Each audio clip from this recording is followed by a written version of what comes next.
चेहरे पर मुस्कान लेकर के आइए मेरे प्यारे साथियों, क्योंकि आज का वीडियो आपके लिए रामबाण साबित होने वाला है। अब सिक्का उछल चुका है मेरे प्यारे साथियों, अब हेड भी अपना होगा और टेल भी अपना होगा। जैसा प्रश्न आपकी एग्जाम में पूछा जाने वाला है वैसा ही प्रश्न आज आपको हम बताने वाले हैं। और ये मॉडल सेट 2 है, मॉडल सेट 1 नहीं देखे वो वीडियो जरूर देख लीजिएगा।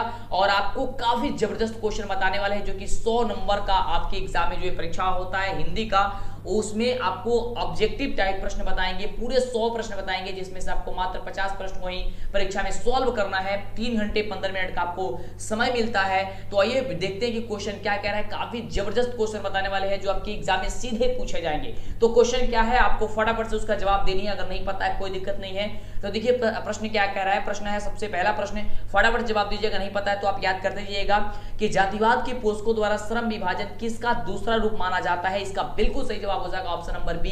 याद करते जाइएगा, सीधे आपके परीक्षा में पूछा जाएगा जाति प्रथा को, यानी कि आपका ऑप्शन बी नंबर सही उत्तर हो जाएगा। अगला प्रश्न ये रहा आपके स्क्रीन पे, और प्रश्न कह रहा है कि विडंबना का अर्थ क्या होता है। तो विडंबना का अर्थ जो होता है वह उपहास होता है। सीधे आपके प्रश्न में, आपके परीक्षा में यह प्रश्न पूछा जाएगा। काफी लाजवाब प्रश्न। अगला प्रश्न आपके स्क्रीन पे, सेन साहब की नई मोटर कार किस रंग की थी। वह काली रंग की थी। ये बात याद करके रखिएगा, ऑप्शन हो जाएगा डी नंबर। अगला प्रश्न आपके स्क्रीन पे हम लोग फटाफट करेंगे, क्योंकि टोटल 100 प्रश्न हम लोग करने वाले हैं। जैसा क्वेश्चन आपके एग्जाम में रहेगा वैसा ही क्वेश्चन आप देख पा रहे हैं अपने स्क्रीन पे। अगला प्रश्न है कि सेन साहब की कितनी बेटियां थी। तो सेन साहब की 5 बेटियां थी। आप याद करके रखिएगा, कितनी बेटियां थी, 5 बेटियां थी, और मात्र एक खोखा यानी कि कासू था। अगला प्रश्न आपके स्क्रीन पे ये रहा, और प्रश्न हम सभी क्या कह रहा है कि कौन सी लिपि जो है वह दाईं से बाईं ओर लिखी जाती है। वह है फारसी। याद करके कौन सी है, वह है फारसी। ऑप्शन क्या हो जाएगा, डी नंबर हो जाएगा। अगला प्रश्न ये रहा आपके स्क्रीन पे कि सौ ध्वनि का जो उच्चारण स्थान होता है वह आखिर में क्या होता है। तो सौ ध्वनि का उच्चारण स्थान होता है तालु।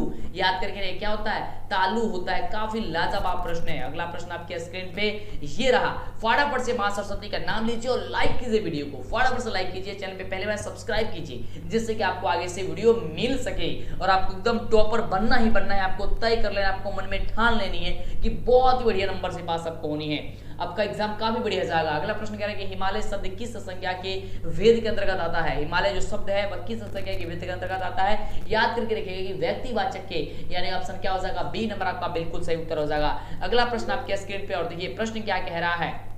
प्रश्न है कि लघुता डैश डैश संज्ञा, यानी कि लघुता कौन सी संज्ञा है। तो याद करके लघुता एक भाववाचक संज्ञा है, यानी ऑप्शन आपका सी नंबर हो जाएगा। और आपके एग्जाम में आता है, फटाफट से आपको टिक कर देनी है। अगला नंबर प्रश्न है कि निर्मोह का संधि विच्छेद जो होता है वह क्या होता है। तो निर्मोह का जो संधि विच्छेद होता है वह याद करके रखिएगा कि निधन मोह होता है, यानी कि ऑप्शन जो आपका ए नंबर दिया गया है ये आपका बिल्कुल क्या हो जाएगा, करेक्ट उत्तर हो जाएगा। बात करते हैं अगले प्रश्न की, कि अगला प्रश्न हम सभी का जो है वह प्रश्न क्या कह रहा है। तो अगला जो प्रश्न है बहुत ही शानदार प्रश्न है, क्योंकि यह प्रश्न जो है कई बार आपके एग्जाम में पूछा जा चुका है कि प्रत्न मानव का जो अर्थ होता है वह क्या होता है। तो प्रत्न मानव का जो अर्थ होता है वह आपका क्या होता है, याद करके रखिएगा कि वह प्राचीन मानव होता है, यानी कि ऑप्शन जो आपका सी नंबर दिया गया है आपका बिल्कुल करेक्ट उत्तर हो जाएगा। आगे बात करते हैं अगले प्रश्न की। तो अगला प्रश्न जो है वो हम सभी का यही कह रहा है कि मैक्स मूलर ने संस्कृत भाषा का अध्ययन कौन से विश्वविद्यालय में प्रारंभ किया था, यानी कि उन्होंने शुरू किया था। तो याद करके आप रखिएगा कि लीपजिंग विश्वविद्यालय में उन्होंने किया था, यानी कि ऑप्शन जो आपका ए नंबर दिया गया है ये आपका ए नंबर जो होगा वह बिल्कुल करेक्ट उत्तर हो जाएगा। बात करते हैं अगले प्रश्न की। अगला प्रश्न हम सभी का क्या है। शानदार आप क्लास करने के लिए फटाफट से आप चैनल को सब्सक्राइब कर लीजिए, नहीं तो आपको आगे से वीडियो नहीं मिल पाएगी। और लाइक कीजिए, लाइक करके मनोबल बढ़ाइए और मां सरस्वती पे विश्वास कीजिए, आपका रिजल्ट काफी ही बढ़िया आएगा, है ना। चलिए अगला प्रश्न है, क्योंकि जितने भी क्वेश्चन पढ़ाए जा रहे हैं ये सभी प्रश्न आपके एग्जाम में पूछे जाने वाले प्रश्न है। प्रश्न कह रहा है कि भीमराव अंबेडकर ने निम्न में से किसकी रचना की है। भीमराव अंबेडकर ने किसकी रचना की थी। तो जाति प्रथा और श्रम विभाजन की रचना की थी, यानी कि ऑप्शन सी नंबर जो है वो आपका बिल्कुल करेक्ट उत्तर हो जाएगा। अगला प्रश्न देख सकते हैं। अगला प्रश्न क्या कह रहा है। तो अगला जो प्रश्न कह रहा है कि मैक्स मूलर ने हितोपदेश का अनुवाद कौन सी भाषा में करवाया। ये बढ़िया प्रश्न है, इसका सही उत्तर हो जाएगा ऑप्शन सी नंबर की, जर्मन भाषा में उन्होंने करवाया था। आगे बात करते हैं इसी अगले प्रश्न की।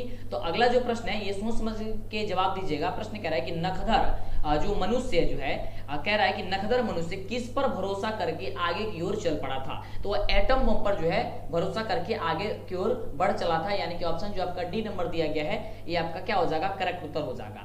बात करते हैं अगले प्रश्न की। अगला प्रश्न क्या कह रहा है। अगला जो प्रश्न है कह रहा है कि षड्यंत्र का संधि विच्छेद जो होता है वह क्या होता है। षड्यंत्र का जो संधि विच्छेद होता है वह क्या होता है, आपको ये बताना है। इसका बिल्कुल सही उत्तर हो जाएगा ऑप्शन नंबर ए कि षड्यंत्र यंत्र होता है, यानी कि ऑप्शन जो ए नंबर दिया गया है ये आपका बिल्कुल ही क्या हो जाएगा, राइट उत्तर हो जाएगा। बात करते हैं अगले प्रश्न की, और संपूर्ण क्लास आपकी ये चलाई जा रही है, आप देरी ना करें, फटाफट से चैनल को सब्सक्राइब कर लें जिससे कि आपको वीडियो मिला करे, नहीं तो फिर से आपको आगे से वीडियो नहीं मिलेगी तो दिक्कत हो जाएगी। अगला प्रश्न है कि अभ्यर्थी में कौन सी संधि है, जो अभ्यर्थी है ना उसमें कौन सी संधि है बाबू, आपको ये बताना है। तो बिल्कुल इसका जो करेक्ट उत्तर हो जाएगा वो क्या हो जाएगा, ऑप्शन बी हो जाएगा कि यड़ संधि है। कौन सी संधि है, यड़ संधि है। और हम जो है आपको व्याकरण जो है, व्याकरण पे एक स्पेशल वीडियो आपको बना करके देंगे जिससे कि आप चुटकियों में किसी भी प्रश्न को सॉल्व कर सकते हैं, ठीक है। हर चीज पे वीडियोस आएगी, परिभाषित शब्द को लेकर के या फिर संधि को लेकर के या फिर मुहावरे को लेकर के बहुत सारे वीडियोस अपलोड भी है। तो देखिए सारी वीडियो देखिए, आपको संपूर्ण तैयारी हो जाएगी, आपको कहीं पे भी भटकने की जरूरत नहीं होगी आपकी, है ना। चलिए अगला प्रश्न कह रहा है कि पर्यावरण में है, पर्यावरण में क्या चीज है, मतलब कि कौन सी संधि आपसे ये पूछा जा रहा है ना। तो आपको बताना है पर्यावरण में, तो आपको बता दें कि पर्यावरण में भी जो है यड़ संधि है, ठीक है। तो क्या हो जाएगा आपका आंसर, ऑप्शन बी नंबर हो जाएगा। अगले प्रश्न की बात करते हैं, तो अगला प्रश्न देखिए समास का प्रश्न है, और यह समास का वीडियो हम अपलोड कर चुके हैं, इस चैनल पे अपलोड है, आप वीडियो देख लीजिएगा। तो चैनल को सब्सक्राइब करे रहिएगा, तभी तो आपको पता चलेगा कौन कौन सी वीडियो आ रही है। डेली वीडियो देखिए, कंजूसी कीजिएगा, वीडियो नहीं देखिएगा तो फिर दिक्कत हो जाएगी। प्रश्न कह रहा है कि किस समास में पहला पद संख्यावाचक होता है, तो आपको पता होनी चाहिए कि द्विगु समास में होता है, यानी कि ऑप्शन क्या हो जाएगा आपका, ऑप्शन बी नंबर हो जाएगा, ठीक है। द्वंद्व समास में क्या होता है, दोनों पद प्रधान होता है, ठीक है। चलिए, और अव्ययीभाव में क्या होता है, हाँ पद जो होते हैं वह अव्ययी होते हैं। चलिए अगला प्रश्न कह रहा है कि वो सारी चीजें हम लोग स्पेशल वीडियो में पढ़ेंगे। फिलहाल हम लोग क्वेश्चन को करते हैं, क्योंकि 100 क्वेश्चन को हम लोग करना है तो फटाफट हम लोग करेंगे। क्वेश्चन कह रहा है कि दधीची की हड्डी से क्या बना था, तो दधीची की हड्डी से जो बना था क्या बना था, इंद्र का वज्र बना था। क्या बना था, दधीची की हड्डी से इंद्र का वज्र बना था, ये ऑप्शन हो जाएगा बी नंबर। और आप तो छोटे क्लास में भी इसको पढ़े ही होंगे कहानी के रूप में, बड़ा ही मजा आया होगा आपको कहानी पढ़ते वक्त। अगला देखिए प्रश्न कह रहा है हम सभी का काफी बढ़िया प्रश्न कि देवनागरी लिपि में मुद्रण के टाइप कब बने। कह रहा है क्वेश्चन कि देवनागरी लिपि में मुद्रण के टाइप कब बने। ये क्वेश्चन काफी शानदार प्रश्न है, इसका आंसर हो जाएगा ऑप्शन ए नंबर कि 2 सदी पहले। कितने सदी पहले, तो 2 सदी पहले, ऑप्शन हो जाएगा ए नंबर। याद करते जाइएगा क्योंकि यही सभी प्रश्न आपके सीधे परीक्षा में देखने को मिलेंगे, इससे बाहर नहीं आएगा यार, यहाँ पे इतना बस याद करके रखिए, ठीक है। चलिए प्रश्न क्या रहा है अगला कि हिंदी भाषा की लिपि है, हिंदी जो भाषा है उसकी लिपि जो है वह कौन सी लिपि है, आपको ये बताना है। तो हिंदी भाषा की लिपि जो होती है वह देवनागरी लिपि होती है, इस बात को याद करके रखिएगा, आपके एग्जाम में आएगा, फटाफट से आपको कर देनी। क्या हो जाएगा, देवनागरी लिपि हो जाएगा। चलिए बात करते हैं अगले प्रश्न की। अगला जो प्रश्न कह रहा है कि कहानी है, मतलब कि यहाँ पे 4 ऑप्शन आपको दिया गया और इसमें से आपको ये चूज करके बताना है, चुनना है आपको 4 ऑप्शन में से कि कौन एक कहानी है। तो इसमें से जो आपको दिया गया है ऑप्शन बी नंबर बहादुर, वह बहादुर की जो है वह कहानी है, जो कि काफी मजेदार कहानी है, पढ़िएगा ना बड़ा ही मजा आएगा, ठीक है। चलिए आगे बात करते हैं अगले प्रश्न की। कहिएगा तो हम आपको सारा चैप्टर का सारांश आपको एक बार बता देंगे, तो नीचे कमेंट करके हमें बताइए, है ना। और लाइक कर दीजिए वीडियो को। मां सरस्वती पे विश्वास रखिए, आपका रिजल्ट काफी बढ़िया आएगा और आपका एग्जाम काफी बेहतर बीतेगा। प्रश्न कह रहा है कि बहादुर कहानी के कहानीकार कौन है, जो बहादुर है वो कहानी के जो कहानीकार है वो आखिर में कौन है ना। तो ये क्वेश्चन देखिए, और एक चीज आपको समझाना चाहेंगे, जितने भी कहानी के लेखक या कहानीकार है ये आप सबको याद करके जरूर रखिएगा, नहीं तो फिर आगे चल करके बड़ा ही दिक्कत हो जाएगी। तो कौन चीज है, बहादुर के कौन है, तो अमरकांत जी है। कौन है, अमरकांत जी है, यानी कि ऑप्शन हो जाएगा क्या चीज, बी नंबर हो जाएगा, ठीक है। चलिए बात करते हैं अगले नंबर प्रश्न की। अगला नंबर जो प्रश्न कह रहा है कि अमरकांत का जो जन्म हुआ था कब हुआ था। जो अमरकांत जी है उनका जो जन्म हुआ था कब हुआ था, तो ये जन्म हुआ था उनका जुलाई 1925 ईस्वी में उनका जो है जन्म हुआ था। कब हुआ था, जुलाई में हुआ था। जुलाई कब हुआ था, 1925 में हुआ था। तो जितने भी लेखक है उनका जन्म, मृत्यु, ये सारी चीजें आपको याद होनी चाहिए। कहिएगा तो स्पेशल वीडियो बना कर आपको देंगे, जिससे कि आपको चुटकियों में याद होते चला जाएगा, ठीक है। ट्रिक भी बता देंगे जिससे कि दिक्कत ना होगा। चलिए और आपको बता दें कि गणित पे आप ज्यादा फोकस कीजिएगा, सॉल्व करने पर प्रयास कीजिए, क्योंकि समय काफी ही कम है और उतने समय में आप वही क्वेश्चन को पढ़िए जो आपके एग्जाम्स में अब आने वाले हैं, क्योंकि विस्तार से पढ़ने का समय रहा नहीं है। लेकिन फिर भी कोशिश कीजिए, जो आपको समझ में नहीं आता है उसे आप विस्तार से एक बार जरूर पढ़ लें, ठीक है। अगला प्रश्न है कि युधिष्ठिर में कौन सा समास है। जो युधिष्ठिर है ना, वह युधिष्ठिर में कौन सा समास है आपको ये बताना है। तो युधिष्ठिर में आपको तत्पुरुष समास है। कौन सा समास है, तत्पुरुष समास है, यानी कि ऑप्शन हो जाएगा डी नंबर। अगला जो प्रश्न है वह प्रश्न हम सभी क्या कह रहा है कि इनमें से किस शब्द में द्वंद्व समास नहीं है। कह रहा है कि द्वंद्व समास नहीं होनी चाहिए। और द्वंद्व समास सबसे पहले आपको ये जानकारी, द्वंद्व समास किसे कहते हैं, जिसमें दोनों पद प्रधान हो, जैसे राजा रंक हो गया, गंगा यमुना हो गया, पाप पुण्य हो गया, ये तो आपको द्वंद्व समास है। लेकिन जो यहाँ पे न्यूनाधिक जो दिया गया है ये आपका नहीं है, यानी ऑप्शन आपका क्या हो जाएगा, इसका ए नंबर हो जाएगा। समझ में आ रहा है। चलिए आगे बात करते हैं अगले प्रश्न की कि अगला प्रश्न हम सभी का जो है वह क्या कह रहा है। तो तो अगला प्रश्न पे बात करते हैं। तो अगला जो प्रश्न है वह क्या कह रहा है, तो ध्यान से देखेंगे, यहाँ पे प्रश्न ला लेते हैं। तो हाँ, तो चलिए ये रहा प्रश्न आपके स्क्रीन पे। कह रहा है कि षडानन में कौन सा समास जो है आपको ये बताना है। तो इसका बिल्कुल जो राइट उत्तर हो जाएगा, करेक्ट उत्तर हो जाएगा, क्या हो जाएगा, ऑप्शन ये हो जाएगा कि बहुब्रीहि समास है। कौन से समास है वो, बहुब्रीहि समास हो जाएगा, यानी कि ऑप्शन जो आपका हो जाएगा ए नंबर बिल्कुल राइट उत्तर हो जाएगा। बात करते हैं अगले प्रश्न की। 28 नंबर प्रश्न पे हम लोग पहुंच चुके हैं और 28 नंबर प्रश्न कह रहा है कि परंपरा का मूल्यांकन किस विधा की रचना है। जो परंपरा का मूल्यांकन है ना, वो किस विधा की रचना है। वो मतलब कहने का मतलब ये हो गया कि मतलब वो क्या है, क्या वह कहानी है, निबंध है, स्मरण है, या फिर लघु कथा है, क्या चीज है वो। तो आपको याद होनी चाहिए, जब आप कहानी पढ़ रहे होंगे तो ये आपको निबंध थी। ये परंपरा का जो मूल्यांकन है वो एक प्रकार की निबंध है, यानी कि आपका जो बी नंबर इसका राइट उत्तर हो जाएगा। ठीक है, चलिए बात करते हैं अगले प्रश्न की। अगला प्रश्न हमसे क्या क्या कह रहा है। अगला जो प्रश्न है वह कह रहा है कि किन लोगों के लिए साहित्य की परंपरा का ज्ञान सबसे आवश्यक है। वो कौन ऐसे लोग हैं जिनके लिए साहित्य की परंपरा का ज्ञान जो है सबसे ज्यादा आवश्यक है, सबसे ज्यादा अति आवश्यक है ना। वो कौन है, आपको 4 यहाँ पे ऑप्शन दिया गया है, याद नहीं है कोई दिक्कत नहीं, याद करते जाइए। इसका सही उत्तर हो जाएगा ऑप्शन सी नंबर की जो साहित्य में युग परिवर्तन करना चाहते हैं, जो साहित्य में क्या करना चाहते हैं, तो युग को परिवर्तन करना चाहते हैं, उनके लिए आवश्यक है, यानी ऑप्शन सी नंबर हो जाएगा। बात करते हैं अगले प्रश्न की। अगला प्रश्न क्या कह रहा है। तो अगला प्रश्न ये रहा आपके स्क्रीन पे और प्रश्न कह रहा है हम सभी के कि पंडित बिरजू महाराज का जो जन्म हुआ था वह कब हुआ था। पंडित जो बिरजू महाराज थे उनका जो जन्म हुआ था वह कब हुआ था। तो याद करके रखिएगा, उनका जो जन्म हुआ था वह 4 फरवरी 1938 ईस्वी को हुआ था, यानी कि ऑप्शन आपका ए नंबर जो दिया गया है आपका राइट उत्तर हो जाएगा कि 4 फरवरी 1938 ईस्वी को। अगला जो प्रश्न है और इसी चैप्टर से लिया गया है वह प्रश्न है और प्रश्न कह रहा है कि पंडित बिरजू महाराज का संबंध किस घराने से था। और अक्सर यह क्वेश्चन जो है पूछा जाता है कि जो पंडित बिरजू महाराज थे उनका जो संबंध था वो किस घराने से था। तो इसका बिल्कुल सही उत्तर हो जाएगा कि वो लखनऊ घराने से थे, यानी कि ऑप्शन जो हो जाएगा वो आपका ए नंबर हो जाएगा। काफी बच्चे डुमराव पे टिक कर देते हैं, लेकिन बिल्कुल वो गलत उत्तर है, आपका यहाँ पे लखनऊ होगा। बात करते हैं अगले प्रश्न की। अगला प्रश्न क्या कह रहा है। प्रश्न कह रहा है कि स्वदेश में उपसर्ग क्या है। उपसर्ग क्या होते हैं आपको पता होनी चाहिए कि जो शब्द के पहले लगते हैं। तो शब्द के पहले इसमें क्या लगा हुआ है आप देख पा रहे हैं, तो इसका बिल्कुल सही उत्तर हो जाएगा ऑप्शन ए नंबर कि स्व लगा हुआ है। स्व अधन देश, स्वदेश हो गया, तो आपका इसमें का जो है पहला वाला क्या लगा है, स्व लगा है, यानी कि आपका क्या हो जाएगा, ये उपसर्ग आपका हो जाएगा। चलिए बात करते हैं अगले प्रश्न की। अगला प्रश्न कह रहा है कि अलविदा में उपसर्ग कौन से है। अलविदा, जो अलविदा है इसमें आपको उपसर्ग बतानी है। उपसर्ग क्या है, अभी आपको हमने उपसर्ग के बारे में बताया कि जो शब्द के पहले आते हैं वही होता है, तो इसमें अल आया है, यानी कि ऑप्शन आपका सी नंबर जो है जाएगा बिल्कुल करेक्ट उत्तर हो जाएगा। चलिए बात करते हैं अगले प्रश्न की। अगला प्रश्न ये कह रहा है कि इन वक्त में कौन सा उपसर्ग है, इसमें आपको ये बताना है, इसमें भी आपको उपसर्ग ही बताना है। और उपसर्ग से 3-4 क्वेश्चन आपके एग्जाम में बनते हैं, प्रत्यय भी आपसे आपके एग्जाम में पूछा जाता है, तो ये चीजों को आपको ध्यान देनी है जिससे कि दिक्कत ना हो और आपका एग्जाम काफी बढ़िया से बीते। अगला प्रश्न तो इसका उत्तर हो जाएगा इन हो जाएगा, क्या हो जाएगा, इन हो जाएगा, क्योंकि यही जो है शब्द के पहले लगा हुआ है। आगे बात करते हैं हम अगले प्रश्न की। और अगला प्रश्न क्या कह रहा है, अगला प्रश्न आपके स्क्रीन पे है और प्रश्न हम सभी क्या कह रहा है कि आबिनियो फ्रांस का एक प्रमुख रहा। क्या चीज का प्रमुख वो रहा था, संगीत केंद्र का, कला केंद्र का, नृत्य केंद्र का, या फिर श्रवण केंद्र का। आखिर वह किसका केंद्र बना हुआ था, किसका केंद्र था, बस आप इतने आम भाषा में समझिए। तो इसका बिल्कुल सही उत्तर क्या हो जाएगा, आपको यही बताना है। तो इसका जो सही उत्तर हो जाएगा वो आपका हो जाएगा, याद करके रखिए कि वह कला केंद्र का था, यानी कि ऑप्शन हो जाएगा क्या चीज, बी नंबर आपका बिल्कुल करेक्ट उत्तर हो जाएगा। ठीक है, कोई एग्जाम में भी आएगा प्रश्न तो आपको फटाफट से इसका उत्तर बता देनी है। आगे बात करते हैं अगले प्रश्न की। अगला प्रश्न हम सभी क्या कह रहा है कि पिकासो की प्रसिद्ध रचना का शीर्षक क्या है। पिकासो की प्रसिद्ध रचना का जो शीर्षक है वह क्या चीज है, आपको ये बताना है। तो इसका बिल्कुल सही उत्तर क्या हो जाएगा, वो हो जाएगा ल मादामोजेल द अविनियो, यानी कि ऑप्शन आपका बी नंबर दिया गया है वही हो जाएगा। तो आप ध्यान से देखेंगे और याद करते जाएंगे, जो याद नहीं है स्क्रीनशॉट लेते जाएंगे। और एक चीज आपको कंफर्म कर देना चाहेंगे कि अगर आपने तैयारी को बेहतरीन बनाना चाहते हैं तो हमारे द्वारा लिखा हुआ किताब तो आप खरीदे लिए होंगे, मार्केट से जाके नहीं खरीदे हैं, कोई दिक्कत नहीं है, मार्केट में जाइए और डीलेस एजुकेशन का बुक बोलिएगा तो मिल जाएगा, मेरे द्वारा खुद का लिखा गया है, या फिर कैप्टन पब्लिकेशन का बोलिएगा तो आपको मिल जाएगा।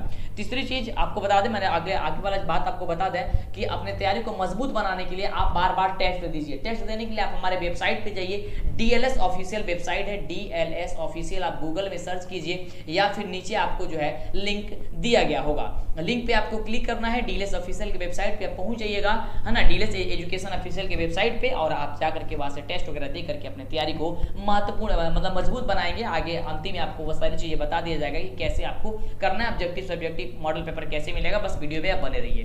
फिलहाल आइए क्वेश्चन को देखते हैं। क्वेश्चन हम सभी क्या कह रहे हैं कि मछली कहानी में किस वर्ग का जीवन वह वर्णित है। मछली कहानी में किस वर्ग का जीवन जो है वह वर्णित है, आपको ये बताना है। तो इसका सही जो उत्तर हो जाएगा वो जाएगा आपका ऑप्शन नंबर सी कि निम्न मध्य वर्ग की, यानी कि ऑप्शन जो आपका सी नंबर दिया गया है वो आपका बिल्कुल करेक्ट उत्तर हो जाएगा।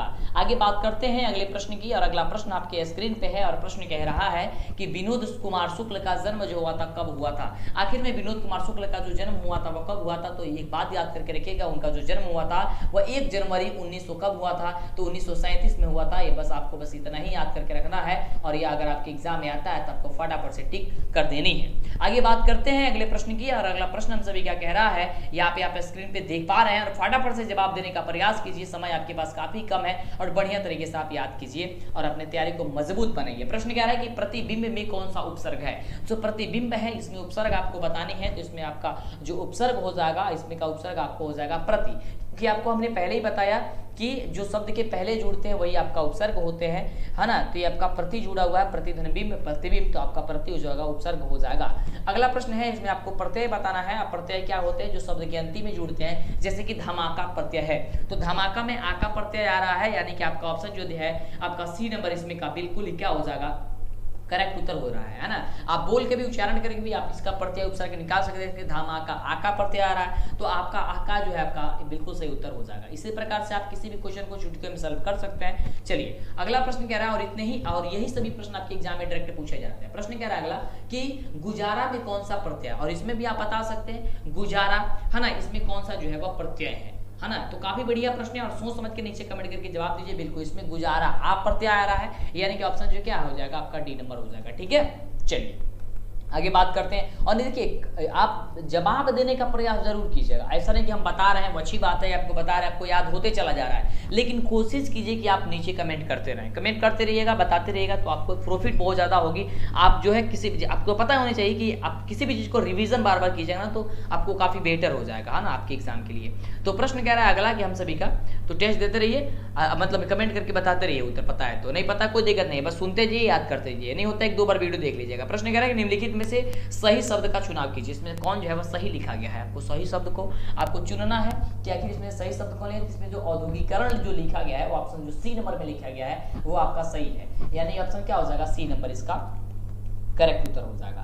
बात करते हैं अगले प्रश्न की, और अगला प्रश्न हम सभी का है आपके स्क्रीन पे, और प्रश्न कह रहा है कि नौबत खाने में इबादत पाठ के लेखक जो है कौन है। जो नौबत खाने में इबादत जो पाठ है इसके जो लेखक है वो लेखक कौन है, तो याद करके रखिएगा, उसके जो लेखक है वो यतीन्द्र मिश्र है, यानी कि यतीन्द्र मिश्र आएगा आपके ऑप्शन में, तो आपको फटाफट से टिक कर देनी है, और वही आपका बिल्कुल करेक्ट उत्तर हो जाएगा। अगला प्रश्न है कि बिस्मिल्लाह खां का जन्म कहाँ हुआ था। यह प्रश्न काफी शानदार प्रश्न है, और इसका जवाब आपको बताना है कि बिस्मिल्लाह खां का जो जन्म हुआ था वो आखिर में हुआ कहाँ था। तो इसका बिल्कुल जो सही उत्तर हो जाएगा वो क्या हो जाएगा, नीचे आप कमेंट करके बताइए। इसका आंसर हो जाएगा ऑप्शन सी नंबर की डुमराव में हुआ था। कहाँ हुआ था, डुमराव में हुआ था, यानी कि ऑप्शन सी नंबर जो होगा आपका राइट उत्तर हो जाएगा।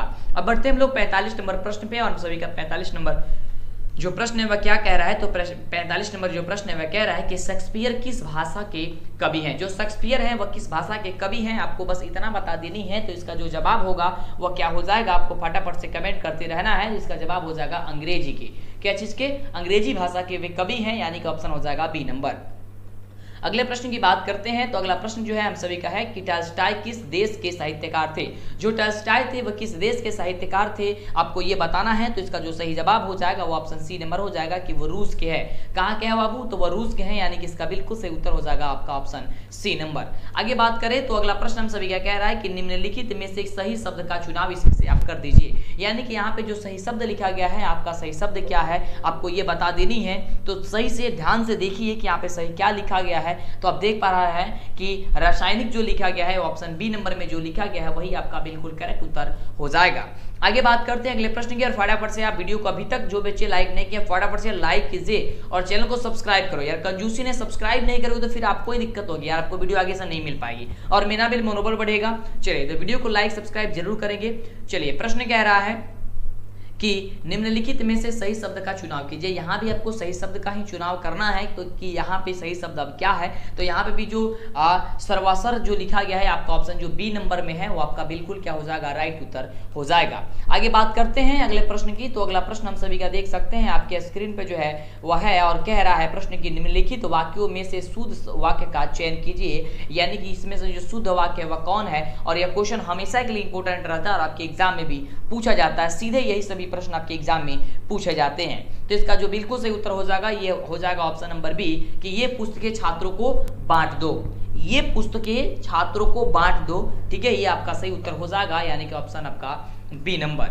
आगे बात करते हैं अगले प्रश्न की, और अगला प्रश्न जो है हम सभी का यही कह रहा है, आप देख सकते हैं स्क्रीन पे कि निम्नलिखित वाक्यों में से शुद्ध वाक्य का चयन कर दीजिए। यानी कि यहाँ पे भी आपको वाक्य को शुद्ध करना, शुद्ध का चयन करना, यानी कि कौन जो सही ढंग से लिखा गया है। तो यहाँ पे आपको जो लिखा गया है राम और सीता वन को गए, ठीक है, ये आपका सही उत्तर हो जाएगा कि राम और सीता वन को गए, है ना, यानी ऑप्शन हो जाएगा सी नंबर। अगला प्रश्न देख सकते हैं, अगला प्रश्न कह रहा है कि गुरु नानक की रचना क्या है। गुरु नानक की जो रचना है वो आखिर में उनकी रचना क्या है, तो उनकी रचना है जो नर दुख में दुख नहीं माने, यानी कि ऑप्शन हो जाएगा सी नंबर, जो नर दुख में दुख नहीं माने, ये आपका हो जाएगा गुरु नानक की यह रचना है ना। और काफी मजेदार ये रचना है उनकी, आप पढ़े होंगे तो काफी मजा आया होगा। अगला देखिए, अगला प्रश्न हम सभी क्या क्या कह रहा है। अगला जो प्रश्न है वह प्रश्न हम सभी क्या यही कह रहा है कि सिख धर्म का प्रवर्तन किसने किया। तो इसका जो बिल्कुल सही जवाब हो जाएगा, आपको पता होनी चाहिए कि इसका बिल्कुल सही जवाब हो जाएगा गुरु नानक जी ने, यानी कि ऑप्शन आपका ए नंबर इसका राइट उत्तर हो जाएगा। आगे बात करते हैं अगले प्रश्न की, और अगला प्रश्न देख सकते हैं। अगला प्रश्न क्या कह रहा है, अगला प्रश्न है कि अयनी का अर्थ जो होता है वह क्या होता है। तो इसका जो सही जवाब हो जाएगा वो आपको याद करके रखना है कि इसका सही जवाब हो जाएगा खजाना होता है, यानी ऑप्शन आपका डी नंबर जो दिया गया है वो आपका बिल्कुल ही करेक्ट उत्तर हो जाएगा। आगे बात करते हैं अगले प्रश्न की। अगला प्रश्न हम सभी क्या करें कि प्रेम वाटिका किस प्रकार की रचना है। जो प्रेम वाटिका है वह किस प्रकार की रचना है आपको ये बतानी है। तो इसका जो सही जवाब हो जाएगा, याद करके रखिएगा कि वो हो जाएगा प्रेम निपुण संबंधी, यानी ऑप्शन जो आपका बी नंबर दिया गया है आपका करेक्ट उत्तर हो जाएगा। अगला प्रश्न कह रहा है कि निम्न में से शुद्ध वाक्य का कौन सा है, यानी कि इसमें से आपको शुद्ध वाक्य का चयन कर देना है। तो इसका जो सही जवाब हो जाएगा वो हो जाएगा ऑप्शन नंबर सी, कि गाय बैल घास चर रहे हैं। गाय बैल घास चर रहे हैं, ये आपका शुद्ध वाक्य हो जाएगा, यानी ऑप्शन हो जाएगा सी नंबर। सीधे आपके एग्जाम में यही सभी प्रश्न पूछा जाता है, तो आप लगातार बने रहिए, वीडियो को छोड़ करके न जाइएगा, है ना। वीडियो को छोड़ करके जाएंगे तो फिर दिक्कत होगी, क्योंकि आधा अधूरा देखेंगे, आधा अधूरा नहीं देखेंगे तो फिर दिक्कत होगी आपको ही। अगला प्रश्न है कि आहट का लिंग निर्णय कीजिए, कि आहट जो है वह कौन सा लिंग है। आपको ये बताना है कि पुल्लिंग है, स्त्रीलिंग है, भेलिंग है, या फिर इनमें से कोई नहीं है। तो याद करके रखिएगा कि आहट जो है एक प्रकार की स्त्रीलिंग है, यानी कि ऑप्शन जो आपका बी नंबर दिया गया है आपका बी नंबर जो है करेक्ट उत्तर हो जाएगा। अगला प्रश्न कह रहा है कि ताज का लिंग निर्णय कीजिए, कि ताज क्या है, क्या वह पुल्लिंग है, स्त्रीलिंग है, भेलिंग है, या फिर इनमें से कोई नहीं है। तो याद करके रखिएगा कि ताज जो है वह एक प्रकार की पुल्लिंग है, यानी ऑप्शन आपका हो जाएगा ए नंबर। तो जितने भी बच्चे ए पे टिक कर रहे होंगे तो उनका बिल्कुल सही उत्तर है, याद नहीं है तो कोई दिक्कत नहीं, आप याद करते जाइए। चलिए अगला प्रश्न है कि तकिया का लिंग निर्णय कीजिए। आप तकिया वगैरह का यूज करते हैं, तो तकिया का लिंग निर्णय क्या होता है, आखिर में आपको ये जानकारी बतानी है कि इसका सही जवाब क्या होगा। वो होता है पुल्लिंग होता है। तकिया क्या होती है, पुल्लिंग होता है, यानी ऑप्शन हो जाएगा आपका ए नंबर।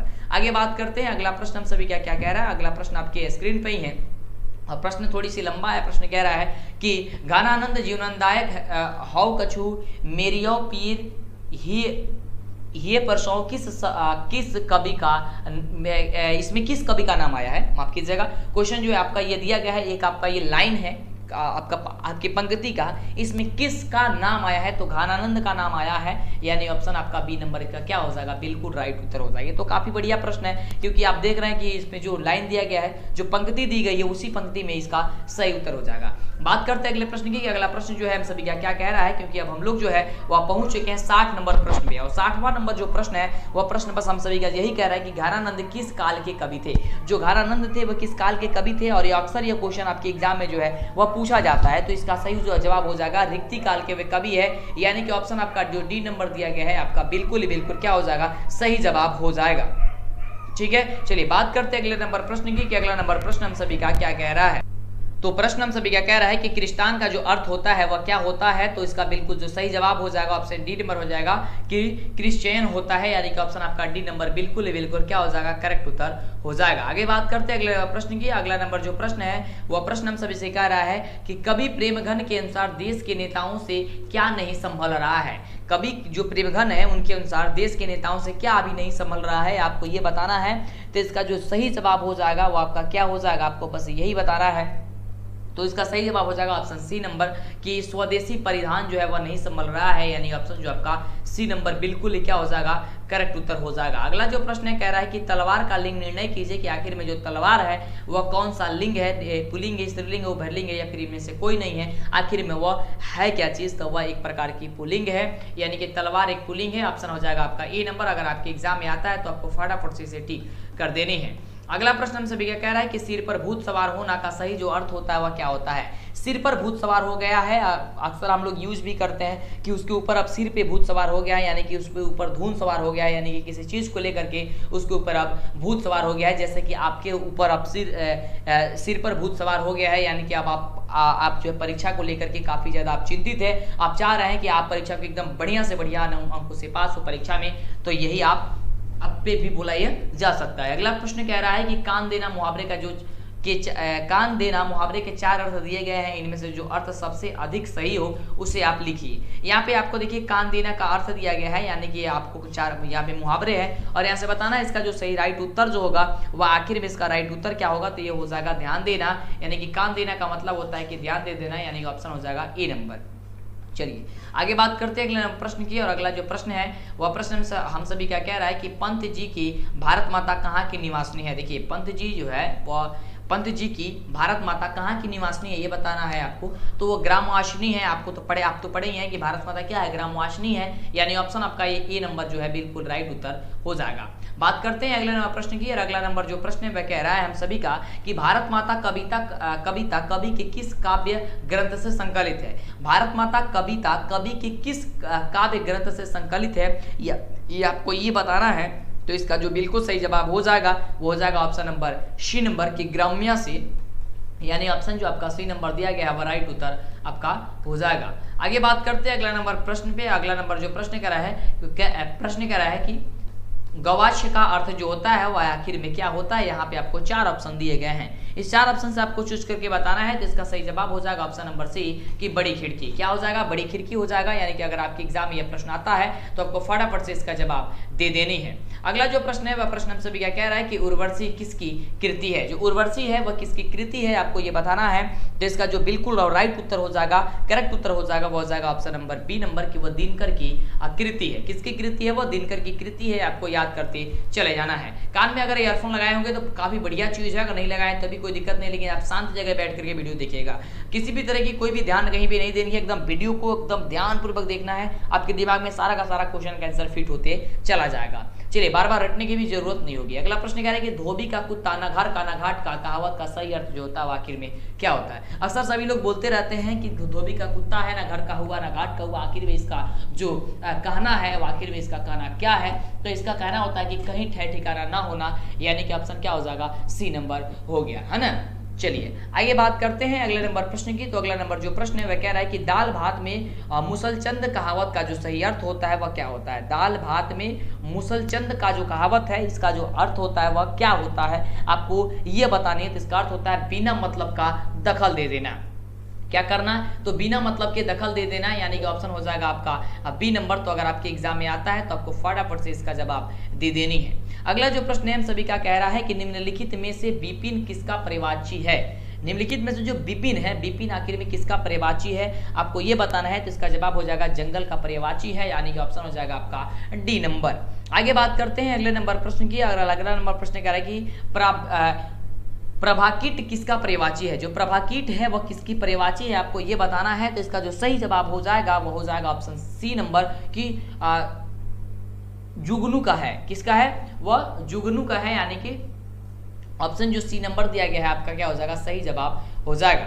अगला प्रश्न हम सभी क्या कह रहा है कि हिरोशिमा के कवि कौन हैं। हिरोशिमा के जो कवि हैं वह कौन है? तो आपको पता होनी चाहिए कि जो हिरोशिमा के जो कवि हैं वह है सच्चिदानंद हीरानंद वात्स्यायन अघे जी हैं, यानी कि ऑप्शन आपका जो सी नंबर दिया गया है ये आपका सी नंबर क्या हो जाएगा? बिल्कुल ही करेक्ट उत्तर हो जाएगा। आपके एग्जाम में आएगा, आपको फटाफट से इस पे टिक कर देनी है। अगला प्रश्न कह रहा है कि अघे का जन्म जो हुआ था कब हुआ था? जो अघे जी हैं उनका जो जन्म हुआ था वो आखिर में कब हुआ था? तो उनका जन्म हुआ था 7 मार्च 1900 कब हुआ था जी? 1911 ईस्वी के हुआ था। कब हुआ था? 7 मार्च 1911 ईस्वी को हुआ था, यानी कि ऑप्शन आपका सी नंबर दिया गया है। आगे बात करते हैं अगले नंबर प्रश्न की। अगला नंबर प्रश्न कह रहा है, यहाँ पे प्रश्न है कि खोखा को ट्रेनिंग देने के लिए घर पर कौन आता था? जो खोखा था उसे ट्रेनिंग देने के लिए घर पे कौन आया करते थे? तो आया करते थे बढ़ई मिस्त्री, यानी कि ऑप्शन क्या हो जाएगा? डी नंबर आपका जो है राइट उत्तर हो जाएगा। आगे बात करते हैं अगले नंबर प्रश्न की और देखते हैं कि प्रश्न हम सभी का जो है वो आखिर में प्रश्न क्या कह रहा है। और हम लोग पहुंच चुके हैं 77 नंबर प्रश्न पे, यानी कि बहुत कम प्रश्न और बचा हुआ है। प्रश्न हम सभी का है, प्रश्न देख सकते हैं, कह रहा है कि कवि कुछ देर के लिए कहाँ बैठ जाते हैं? जो कवि है वो कुछ देर के लिए कहाँ बैठ जाते हैं? मंदिर में, घर में, पड़ोसन में, वृक्ष की छाया में। तो इसका जो सही जवाब है वो हो जाएगा कि वह वृक्ष की छाया में बैठ जाते हैं, यानी कि ऑप्शन जो आपका डी नंबर दिया गया है ये आपका बिल्कुल क्या हो जाएगा? तो करेक्ट उत्तर हो जाएगा। आगे बात करते हैं अगले प्रश्न की। तो अगला प्रश्न कह रहा है कि कवि के अनुसार घर को किससे बचाना चाहिए? जो कवि हैं उनके अनुसार घर को किससे बचाना चाहिए ये आपको ये बताना है। तो आप पढ़े हैं कविता, काफी मजेदार है। उसे लुटेरों से बचाना चाहिए, ये कविता में कवि कहते हैं कि लुटेरों से घर को क्या कर लेना चाहिए? बचाना चाहिए। अगला प्रश्न कह रहा है कि निष्पक्ष, निर्मित और बेलाग किसका पर्यायवाची है? ठीक है, तो ये इसका किसका? तो इसका सही जवाब क्या हो जाएगा? आपको 4 यहाँ पे ऑप्शन दिया गया, आपको अगर पता है तो बताइए, नहीं पता है कोई दिक्कत नहीं, आप याद कर लीजिए कि तटस्थ की है, यानी कि ऑप्शन जो आपका डी नंबर दिया गया है आपका सही उत्तर हो जाएगा। अगला प्रश्न हम सभी क्या कह रहे हैं कि हमारी नींद की रचयिता कौन है? जो हमारी नींद कविता है इसके रचयिता है वह आखिर में इसके रचयिता कौन है? तो वह है रामधारी सिंह दिनकर जी, यानी ऑप्शन हो जाएगा सी नंबर। आगे बात करते हैं अगले प्रश्न की और अगला प्रश्न हम सभी का है कि हमारे नींद में नींद किसका प्रतीक होता है? जो हमारी नींद कविता उसमें नींद जो है वह किसका प्रतीक है आपको ये बताना है। तो वह प्रतीक है हम सभी का गफलत का, यानी कि ऑप्शन हो जाएगा ए नंबर। किसका है? कि गफलत का है, यानी ऑप्शन ए नंबर जो है इसका राइट उत्तर हो जाएगा। अगला जो प्रश्न है वह प्रश्न कह रहा है कि आप बीजाक्षर किस प्रकार की रचना है? ये काफी बढ़िया प्रश्न है और आपको याद करते जाना है, याद नहीं है तो इसका बिल्कुल सही जवाब हो जाएगा ऑप्शन नंबर ए कि काव्य संकलन का, यानी ऑप्शन ए इसका बिल्कुल करेक्ट उत्तर हो जाएगा। आगे बात करते हैं अगले प्रश्न की और अगला प्रश्न हम सभी का प्रश्न जो है स्क्रीन पे, और प्रश्न कह रहा है कि अक्षर ज्ञान कविता कहाँ से ली गई है? जो अक्षर ज्ञान जो कविता है वह कहाँ से ली गई है आपको ये बताना है। तो इसका जो जवाब हो जाएगा वो ऑप्शन हो जाएगा बी नंबर के कवि ने कहा से, कवि ने कहा से लिया गया है, यानी ऑप्शन क्या हो जाएगा आपका बी नंबर हो जाएगा। आगे बात करते हैं अगले प्रश्न की। अगला प्रश्न कह रहा है कि लौट कराऊंगा फिर किसकी कविता है? लौट कराऊंगा फिर जो है वह किसकी कविता है, यानी कहने का मतलब लौट कराऊंगा फिर किसके के रचयिता कौन है, कौन लिखे हैं इसे, बस आप इतने ही समझिए आसान भाषा में। तो वो लिखे हैं जीवनानंद दास जी ने, यानी कि ऑप्शन आपका जो दिया गया है बी नंबर ये आपका क्या है करेक्ट उत्तर हो जाएगा। क्या हो जाएगा? करेक्ट उत्तर हो जाएगा ऑप्शन नंबर बी। आगे बात करते हैं अगले नंबर प्रश्न की। अगला नंबर प्रश्न कह रहा है कि जीवनानंद दास का निधन कितनी आयु में हुआ था? मतलब कि कितने वर्ष के थे, मतलब वह कितने वर्ष के हो गए थे जब उनकी आयु जो है मतलब कि उनकी मृत्यु मतलब हो गई थी, निधन उनकी हो गई थी तब। तो इसका जो सही जवाब हो जाएगा वो लगभग जो है 55 वर्ष के थे तब उनकी मृत्यु हो गई थी, यानी कि ऑप्शन हो जाएगा सी नंबर। आगे बात करते हैं अगले नंबर प्रश्न की और अगला नंबर प्रश्न कह रहा है कि उर्मी किसका जो है पर्यायवाची है? आपको ये बताना है। यहाँ पे आपको 4 ऑप्शन दिया गया है और आपको यहाँ पे चूज करके बताना है, वो है तरंग का, यानी ऑप्शन हो जाएगा ए नंबर। आपके एग्जाम में आता है तो आपको फटाफट से टिक कर देनी है। आगे बात करते हैं अगले नंबर प्रश्न की। 87 नंबर प्रश्न कह रहा है कि अनमुख का विपरीतार्थक जो शब्द होता है वह आखिर में वह क्या चीज होता है आपको ये बताना है। तो इसका बिल्कुल सही जवाब हो जाएगा कि विमुख होता है। क्या होता है? अनमुख का होता है, विमुख होता है, यानी ऑप्शन जो हो जाएगा बी नंबर आपका बिल्कुल करेक्ट उत्तर हो जाएगा। आगे बात करते हैं हम लोग अगले नंबर प्रश्न की। अगला नंबर प्रश्न कह रहा है कि लहूलुहान कौन भटकेंगे? लहूलुहान कौन भटकेंगे ये क्वेश्चन आपसे पूछ रहा है, तो आपको जवाब याद करके रखनी है। इसका जवाब हो जाएगा कि भगवान के पैर। ठीक है, क्या हो जाएगा? भगवान के पैर हो जाएगा, यानी ऑप्शन हो जाएगा डी नंबर। आगे बात करते हैं अगले नंबर प्रश्न की। फटाफट से अभी तक भी लाइक नहीं किए लाइक कर दीजिए, क्योंकि अब हम लोग काफ़ी कम हम ये इस वीडियो में काफ़ी कम क्वेश्चन बचा हुआ है, क्योंकि अब लोग समझ सकते हैं 100 प्रश्न ये काफ़ी महत्वपूर्ण प्रश्न होता है, 100 प्रश्न काफ़ी ज़्यादा प्रश्न होता है, काफ़ी महत्वपूर्ण प्रश्न, सीधे प्रश्न आपके एग्जाम में पूछे जाएंगे जितने भी प्रश्न है। तो इसी तरह कमाल वीडियो देखने के लिए आप फटाफट से चैनल को सब्सक्राइब कर लीजिए। प्रश्न कह रहा है कि किसका शानदार लबादा जो है वह गिर जाएगा, ये आपके एग्जाम में क्वेश्चन को आता है, पूछा जाता है। जिसका जो सही जवाब हो जाएगा ऑप्शन ए नंबर का हो जाएगा, प्रभु का गिर जाएगा, है ना, यानी ऑप्शन क्या हो जाएगा, ए नंबर हो जाएगा। अगला प्रश्न कि मंगमा की बहू का क्या नाम था, तो मंगमा की बहू का क्या नाम था आपको पता होनी चाहिए कि नंजमा नाम था, यानी कि ऑप्शन क्या हो जाएगा, ए नंबर आपका बिल्कुल क्या हो जाएगा, करेक्ट उत्तर हो जाएगा। बात करते हैं अगले नंबर प्रश्न की। अगला नंबर प्रश्न क्या कह रहा है कि दही वाली मंगमा के लेखक जो है वह कौन है, तो दही वाली मंगमा के लेखक कौन है आपको ये बताना है। काफी शानदार काफी लाजवाब प्रश्न है, तो वह है श्रीनिवासी। कौन है, श्रीनिवासी है दही वाली मंगमा के लेखक। आगे बात करते हैं अगले नंबर प्रश्न की। अगला नंबर जो प्रश्न हम सभी का वो प्रश्न क्या कह रहा है, प्रश्न कह रहा है कि उपसर्ग किसका विलोम शब्द है, उपसर्ग किसका विलोम है आपको ये बताना है। ये काफी बढ़िया प्रश्न है और इसका जवाब हो जाएगा प्रत्यय का। प्रत्यय जो है इसका विलोम है ना। चलिए आगे बात करते हैं अगले नंबर प्रश्न की। और प्रश्न कह रहा है कि उच्छ्वास का विलोम जो होगा वह क्या होगा आपको ये बताना है। काफी शानदार प्रश्न है और आपको इसका जवाब बताना है, तो हो जाएगा निहित श्वास, यानी कि ऑप्शन हो जाएगा ए नंबर। आगे बात करते हैं अगला प्रश्न की। तो कह रहा है कि उहावोप का जो है उहापोह का जो विलोम होता है वह क्या होता है। माफ कीजिएगा, पढ़ने में थोड़ी सी गड़बड़ हो गई, तेजी में पढ़ने में थोड़ा सा दिक्कत हो जाती है कभी कभी, कि उहापोह का जो विलोम होता है वह क्या होता है आपको ये बताना है। तो इसका जवाब जो हो जाएगा ऑप्शन नंबर डी हो जाएगा, निश्चित होता है। क्या होता है, निश्चित होता है, यानी ऑप्शन हो जाएगा डी नंबर। बात करते हैं अगले प्रश्न की। अगला नंबर जो प्रश्न है वह प्रश्न हम सभी का जो है वह क्या कह रहा है, तो यहाँ पे रहा अगला नंबर प्रश्न। और प्रश्न कह रहा है हम सभी का कि लक्ष्मी का घर किस चीज का बना हुआ था। तो लक्ष्मी का घर तो आपको पता होनी चाहिए कि लक्ष्मी का घर टूट फूट गया था, तो फिर उन्हें किसी भी तरह से पुआल वगैरह से, यानी कि मिट्टी का घर, घास फूस का घर था, यानी ऑप्शन हो जाएगा ए नंबर। तो वह घास फूस का घर था, यानी कि ऑप्शन क्या हो जाएगा, ए नंबर हो जाएगा। अगला जो प्रश्न कह रहा है कि गुणनिधि कहाँ से लौट करके आया था। गुण जो निधि है जो ढहते विश्वास कहानी में आपने पढ़ा था, वह गुण निधि कहाँ से आया था, तो वह कटक से लौट करके आया था, यानी कि ऑप्शन हो जाएगा डी नंबर। अगला प्रश्न है कि मंगू की माँ को कितनी संतानें थी। तो मंगू की माँ को जो थी वह 4 संतानें थी, ध्यान दीजिएगा 4 थी, लेकिन मंगू के अलावा अगर पूछा जाता है तब 3 थी। ठीक है, इस बात को आप याद करके रखिएगा कि क्वेश्चन पूछा कैसे जाता है। क्वेश्चन अगर ये पूछा जाता है कि मंगू के अलावा मंगू की माँ की कितनी संतानें थी, तो अब तो 3 होगा, लेकिन मंगू की माँ की कितनी संतानें थी तब तो वह 4 होगा। ठीक है, तो इसका उत्तर हो जाएगा 4। अगला प्रश्न देखिए कि और यह दोनों प्रश्न आपके एग्जाम में पूछा जाता है। अगला प्रश्न कह रहा है कि मंगू जन्म से ही क्या पेपर डाउनलोड करने के लिए, ऑनलाइन टेस्ट देने के लिए, ऑब्जेक्टिव सब्जेक्टिव प्राप्त करने के लिए आपको गूगल में सर्च करना होगा DLS एजुकेशन। जो चैनल का नाम है वह आपको सर्च करना है। ध्यान से देखिए, जैसे ही आप सर्च कीजिएगा तो ये इस प्रकार से ओपन होगा। वैसे तो इसका लिंक हम डिस्क्रिप्शन में दे देंगे, इस पर आप क्लिक कीजिएगा तो ये इस प्रकार से ओपन होगा। ओपन होने के बाद से यहाँ पे आपको सब कुछ मिल जाएगा, ऑब्जेक्टिव सब्जेक्टिव आप आसानी से यहाँ पे देख सकते हैं, ऑनलाइन टेस्ट दे सकते हैं, मॉडल पेपर वगैरह आप सब कुछ जो है यहाँ से आसानी से डाउनलोड कर सकते हैं। लेकिन आपको एक आसान तरीका बता दें, यहाँ पे आपको 3 डॉट दिखाई दे रहा होगा, इस 3 डॉट पे आपको क्या करना होगा, क्लिक करना होगा। इसका कलर हम चेंज करके आपको दिखा देते हैं। यहाँ पे आपको दिखाई दे रहा होगा, इस पर जैसे ही क्लिक कीजिएगा तो देखिए आपके सामने इस प्रकार से आ गया कि मॉडल पेपर डाउनलोड करने के लिए आप इस पर क्लिक कर सकते हैं, ऑब्जेक्टिव के लिए आप इस पर क्लिक कर सकते हैं, ऑनलाइन टेस्ट के लिए आप इस पर क्लिक कर सकते हैं। जैसे ही आप मॉडल पेपर पे क्लिक कीजिएगा तो ये इस प्रकार से ओपन होगा और यहाँ पे देखिए सब्जेक्ट आपसे पूछेगा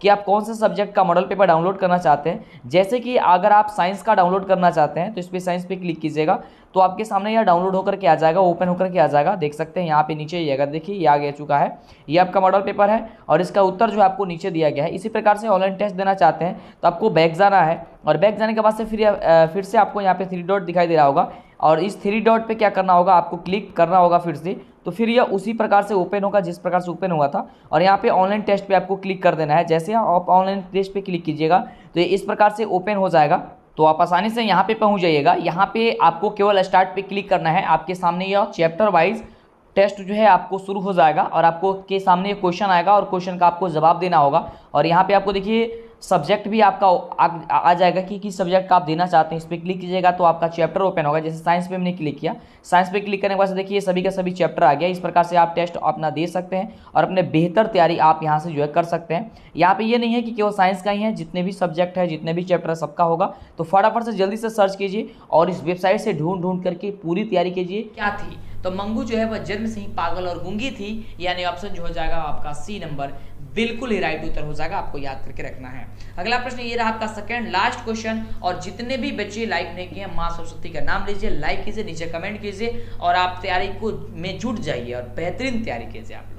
प्रश्न कह रहा है कि नगर कहानी में किस नगर का वर्णन किया गया है। नगर जो कहानी है इसमें किस नगर को, कौन से नगर है उसे उसका वर्णन आपको किया गया है, तो मदुरै का किया गया है। मदुरै का यानी कि है ना, मदुरै का यानी कि ऑप्शन क्या हो जाएगा, ए नंबर हो जाएगा। और ये रहा आपका लास्ट प्रश्न, और लास्ट प्रश्न आपका है मतलब काफी बढ़िया प्रश्न कि धरती कब तक घूमेगी किस भाषा से अनुदित कहानी है। जो धरती कब तक घूमेगी सीता की कहानी है। ये सीता की कहानी जो है ये कह रहा है क्वेश्चन यहाँ पे कि धरती कब तक घूमेगी किस भाषा से अनुदित है, ये कौन सी भाषा से है, तो ये भाषा है राजस्थानी, यानी ऑप्शन हो जाएगा सी नंबर। तो फटाफट से अभी तक वीडियो को लाइक नहीं किया लाइक कीजिए। और ये आपका पूरा 100 प्रश्न, काफी शानदार प्रश्न सीधे आपकी परीक्षा में पूछा जाएगा और मात्र आपको 50 प्रश्न का ही एग्जाम में आपको सॉल्व करके आना है। लेकिन आपको हम बहुत सारे क्वेश्चन को कराएंगे, है ना, 100 क्वेश्चन करके हम आपको पूरे 500 क्वेश्चन आपको कराने वाले हैं। आपको पूरे वीवीआई क्वेश्चन, इंपोर्टेंट क्वेश्चन जो मॉडल पेपर का निचोड़ है, जो क्वेश्चन बैंक का निचोड़ है, वही सभी प्रश्न आपके एग्जाम में पूछे जाएंगे। फिर मिलते हैं इसी तरह कमाल वीडियो के साथ नेक्स्ट वीडियो में।